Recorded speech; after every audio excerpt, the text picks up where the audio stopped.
Hello everybody, hope you're doing marvellously well. We're big, we're bad, we're back, and I'm in black. And it is another Frequently Asked Questions Friday, Fact Friday.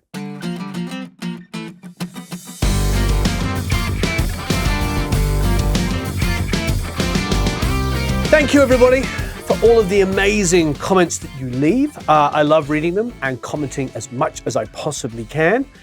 And of course, thanks for just the incredible support that you don't just give us, but you give each other. What is wonderful about this community is the support it brings to each other. So please leave a bunch of comments and questions below. Don't forget to ask some questions that we can incorporate into our upcoming Frequently Asked Questions Fridays. Hit the like button. It's always nice to know when people like the video. And if you haven't already, please subscribe. Okie dokie. There's some great questions this week. I'm going to start with this one, which I think is possibly the biggest question. What are your thoughts on and have you mixed a song completely with stock plugins? Do the high dollar plugins make that big of a difference? Well, firstly, yes, I have mixed a song, if not many songs, with stock plugins. We have some videos already done like that. I did a live streaming song not so long ago using only stock plugins, and that was Pro Tools stock plugins. And if you follow me, you'll know that there are a handful of Pro Tools stock plugins that I use all the time. For instance, Avid's own reverbs, especially the plates, are pretty darn good. That's a secret weapon of a lot of producers and engineers. Now, of course, there are the Waves Abbey Road plates, which I've only, frankly, recently discovered and completely love. But to answer your question really specifically, there is a couple of plugins that are made by other companies, which I don't know I could entirely replicate, at least not easily, only using stock. One of those, for instance, of course, is Waves MV2. And you'll know if you saw an interview with me, or you've, more importantly, Andrew Sheps, when I was talking to him, that's a go-to for him. The R bass is a go-to for him and a go-to for me. Those two plugins might be the two things that I can throw into a mix that will just take it over the edge, and then use stock plugins from there. And of course, if you like stock plugins, there's a lot of inexpensive other plugins that are interchangeable. Mostly in stock plugins, they don't do as many emulations of old pieces of equipment like 1073s or 1176s. It's not entirely true because, of course, Pro Tools has the Bomb Factory 1176, but essentially most DAW's stock plugins are fairly neutral, if you like. When I mean fairly, not entirely neutral, but you can open up a plugin in any DAW and do basic EQ moves using that plugin, some boosts and cuts without coloring the sound too much. But if you want a lot of coloration and you want something to emulate a vintage piece of equipment, then of course you are going to have to get a third-party plugin, and of which there are many, many ones. But for me, essentially, the two plugins that if I throw into stock plugins that I can pretty much mix anything are going to be the Waves MV2 and the R-Bass. Now, that's not to say there isn't other plugins I love. I love IK Multimedia's 1176. It saves me two plugins in one because their 1176 is a little brighter and crunchier. There's lots of those. Of course, I'm really in love with the Abbey Road stuff at the moment. The chambers and the plates sound absolutely phenomenal. Valhalla reverbs. There's so many great plugins out there. I almost feel like I don't want to ignore anyone in particular because, of course, Mac DSP's filter bank is some of my go-to EQs and has been for years. Soundtoys delays. Soundtoys effects in general. The crystallizer are wonderful things. But gun to my head, the two that I would miss the most, and I couldn't really mix at the same level, would probably be the MV2 and the R-Bass. Those two plugins are absolutely phenomenal. Now, I can replicate to a certain extent, but I'd have to use a multi-band compressor, control the low end, blend it back in to get the same effect as an R-Bass. And then for an MV2, I'd probably parallel compress the signal, then fold them back in to get together and limit the two things together to get that same energy, that comes with just those two simple controls on an MV2. But the short answer is, yes, I could mix a song with stock plugins and it would sound pretty freaking awesome. It would just take a little bit more work and a little harder to do some of the things that I'm used to with certain plugins that just solve a problem immediately. I think when you have the acquired knowledge, you can get away with using very, very limited pieces of equipment. You just have to work a little harder. That's all it really is. But of course, having plugins or having, a beautiful mic, whatever it might be, there are certain pieces of equipment that will just make things quicker and easier for you to get from A to B. But it doesn't mean that you cannot mix using stock plugins. You can mix with stock plugins and you can get amazing results. How to best prepare and export tracks to send to a mixing engineer. The question originally says actually how to best prepare and export stems, but I changed it to tracks. Only because of the confusion that stems bring. And we had this conversation the other day about stems versus tracks. So the confusion with the stems versus tracks, I have realized, is that in certain DAWs, when you go to export the tracks, it says export stems, and then it gives you all of the different ways that you can export it. And all of those different ways have different nomenclature, have a different way of being described. You can export them completely dry with no effects and no EQ on them, and they're basically the tracks that you might give to a mixer. And then you can put all the effects on it, which of course would be fantastic for a live show to have all the tons of reverbs and delays printed on a stereo file, or combined tracks to a stereo track. Now, these days, for a mixer, if you're sending me something, this is the one question I want you to ask yourself before you send it to somebody. Are all the plugins that you put on the instrument itself, the vocal, the acoustic guitar, the virtual instrument, whatever it might be, are all of those plugins actually the sound? Do they create the sound? Is it like distortion, compression, EQ, limiting, phasing, flanging, whatever? All of the things you put on it, is that actually the finished sound? If it is, it would be amazing if you were to print it like that. Because back in ye olden days, when we were just working on tape, you'd mic up a guitar amp and you'd have all the delays and the effects and everything going on it. When you did a drum sound and you wanted like a phaser overhead cymbal sound, you'd feed that back and you'd print it. You'd print these effects. The problem is if you just send a mixer only DIs and say, you choose the guitar sound, you're not going to get the results you want. By all means, send them a DI if they do want to reamp or try something, but definitely send them the tracks the way you hear them. You can give them the option of the raw files as a DI or a MIDI if you really want, but what a mixer wants, what I want when you're sending me tracks, is the finished sounds that you've been listening to, that the artist has been listening to, and that create the actual mix itself. Obviously, I can manipulate them from there, or I can go back to the source files and maybe try something different. But having those tracks is great. Now, many, many mixers, myself included, are happy to get your session because I own a schnizzle ton of plugins. I probably have your plugins. I think, everything that Waves does. I think I have most of the Slate stuff, if not all of it. I have IK Multimedia. I have Mac DSP. You get the picture. It's very, very, very infrequently, hardly ever at all do I get sent a session that I don't have the plugins. I usually have the plugins. So that allows me not only to hear what you did, as in the sound, but I can sort of understand maybe some of your decision-making process. Were you panning things around a bit? Were you muting this, unmuting it?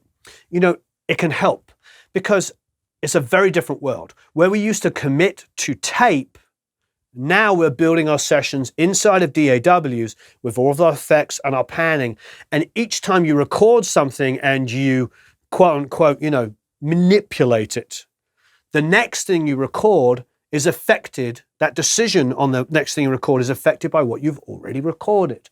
So it's really important, if you can, to give the mixer, especially a guy like me, somebody that has a lot of gear, has a lot of those plugins, access to what you've been doing. Now, it might be that you're sending it to somebody that doesn't have all the plugins that you have. Then, of course, print it exactly how you hear it. So make sure that that track or that single mono or stereo track that has all the effects is printed so there is the same effects that you use, the same compression, the same EQ on that track, so they can then start from that place. Because once again, I'll say for the third time, back in the days of tape, everything was committed. Everything was committed so that when you pulled it up on faders on a console, it sounded like a record. It didn't mean you didn't have to do additional EQ. It didn't mean you didn't have to do additional compression or add effects or pan around or do volume rides. All of that stuff still had to be done, but it could come up on the faders pretty darn close to a record. And then mixing was a lot more about the art of blending and creating excitement and all of that good stuff. Now, all of that information that used to be on tape is contained in all of the plugins that you're putting on there. I hope you're enjoying this. Please like and subscribe if you haven't already. You can also go to producelikeapro.com and sign up for the email list and get a whole bunch of free goodies. And you can join the Academy, which has over 50 multi-tracks now and a really vibrant, amazing community of people who help each other out. How would you describe or define warmth? And how might it be different from low end? Oi, Jesus, Mary and Joseph. I think a lot of us are probably feeling the same way. I personally dislike the word warmth because it's so confusing to so many people. I'll tell you one thing. I worked with a handful of artists over the years that said they wanted their vocal to be warmer.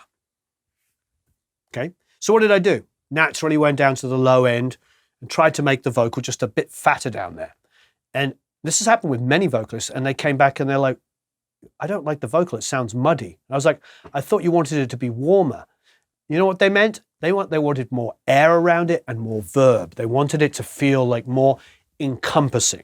They wanted that vocal to be like, I don't know. And they wanted all that air around it. Not all necessarily high, but just like high end. But they just wanted this sort of warm, fat, enveloping reverb to surround you when you listen to it. That to them was the definition of warmth. And to be honest, you can't really argue with that because what they're saying is they want this sort of like beautiful, warm vocal sound. Now, if you say warm to most people, like you're implying here, you're going to think low end or low mids or something. That's why I don't like it, because it is confusing. It's a very confusing term. If you're talking about what most engineers would mistake as being warmth, or the term they would use to be warmth, they're probably talking about the sound of predominantly transformers. If you get mic pre's like we have here, a lot 312s and 1073s, they have almost always mic pre's of that caliber have input and output transformers. And they add what I like to call weight. They add this kind of thickness, this body. And, you know, that was the beautiful thing about old Neve consoles is they had transformers and the inputs. They had transformers everywhere. In fact, early Neves, people didn't like to record and mix on the same console because you would come in the line amps, you'd hit it twice. You go through the mic pre's to tape and then back in on the line amps and there'd be more transformers in the way. And it would start to get a bit stodgy, a bit thick because there was so much low end in there and so much quote unquote warmth. So there was a really, really popular for many, many years, especially the early days of SSLs. It was the ideal situation was you would mix on an SSL, but you would track on a Neve. That was so many great records, you know, right through from the late 70s, right up until probably only a few years ago, until even the biggest mixers in the world now are mixing in the box. But right from that period for many, many years, that was the ideal situation because the SSL has all of these incredible attributes where you can boost EQ into compression. Every channel has EQ, compression, you know, full dynamic section with an expander and a gate and a compressor, all in one channel. And so a 72 channel console had all of that. And then you had a master bus compressor, a beautiful SSL 4000 bus compressor, which is like an industry standard. All of these things, full automation. You could do fader rides. You could recall the console. I mean, it was a blessing. It was an amazing console. So the warmth, the weight that was coming from the mic pre's, you know, could be balanced out. Now, for me, it's a difficult word because I know what engineers mean when they say warmth. But it's not entirely universal. So I will say I like the weight of a transformer. I like the weight that vintage equipment gives you with all of that Class A electronics, that discrete electronics, hand wired basically with transformers. It seems to add a lot of like weight to it. The signal's fat, but warmth is a tough one. I've heard people talk about warmth when they're talking about like lots of second and third harmonics and distortion. They're saying it sounds warmer. I mean, that is not low end. Most of that is in the high mids, and it seems to make things just a little bit grittier and glue things together. It's a tough one. That is a very, very, very contentious word for so many of us. So for me, where most people mean warmth, I would say weight from transformers. And I know that sounds a little clumsy, but maybe it will help clear some stuff up.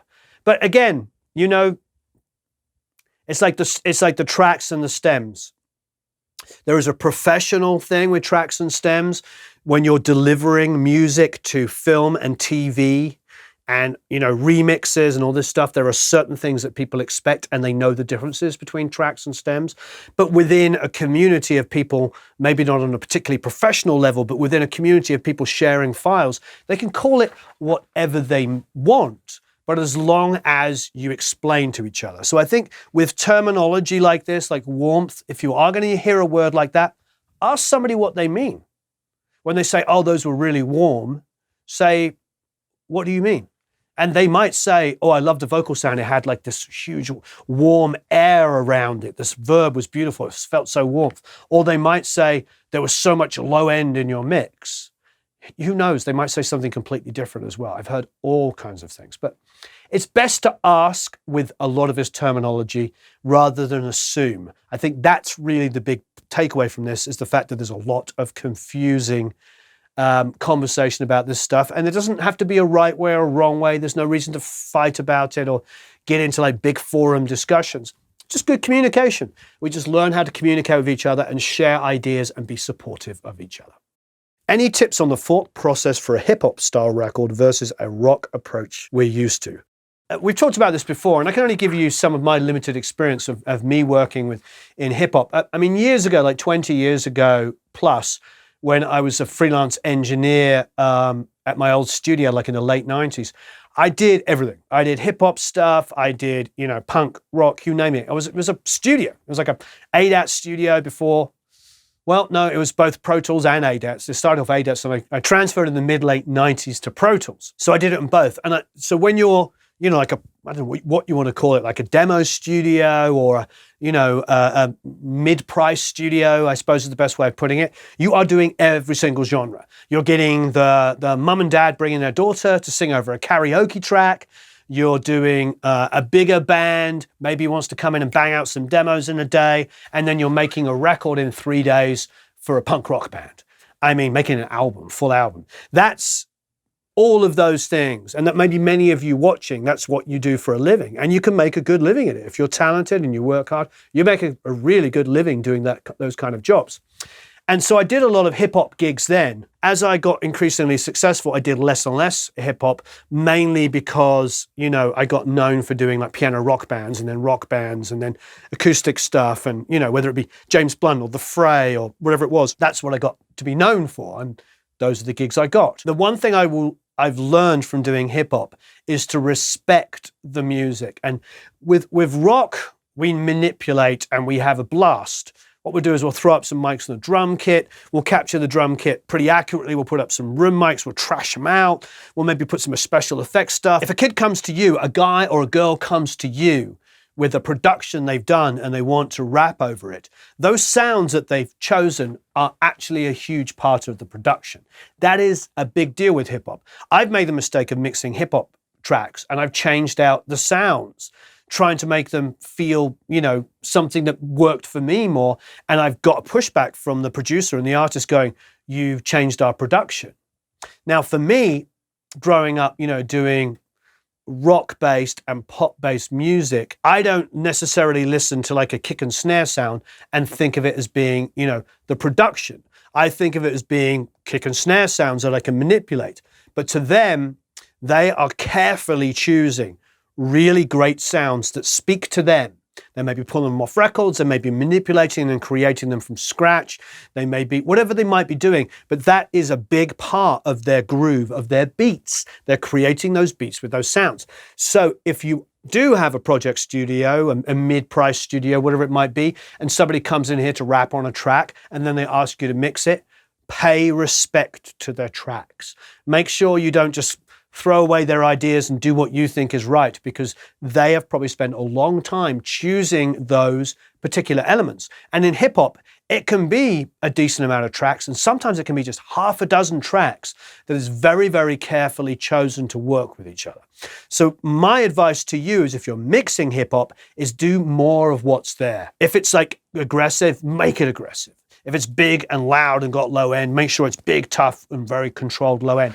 Do more of what they have, enhance it, don't change it drastically, because that is the production in a hip hop track. They've carefully chosen those sounds to specifically, create that song. So make sure you pay a lot of respect to the hip hop artist or producer's work when you're mixing it. If I'm going to be high passing a source, for example, a guitar amp or a vocal, is it best to do it on the mic itself, or on the preamp, or later in the DAW? Can you introduce phase anomalies or other problems in doing it at more than one location? Marvelous question. If this was a Shelly Yakus question, I know he would say do it at the mic. To him, it's like he just wants to record things exactly how he wants to hear them. If I'm doing overheads and I don't want an excessive amount of low rumble and I don't need too much of the kick, and I've got a beautiful pair of overheads and it has a 60 or an 80 roll-off on it, I'll just go up there and click them on. It's not going to kill it completely. That 60 and 80 is still going to come out. It's just going to be slightly reduced. So yes, I will do that. I'll definitely high pass the mics at source. I don't usually do it on the vocal. I don't usually do any EQ on a vocal whatsoever, except in a mix. I've learned that from every great producer and engineer I've ever worked with. They leave all of the EQing on a vocal to the end to see how the vocal sits in the mix.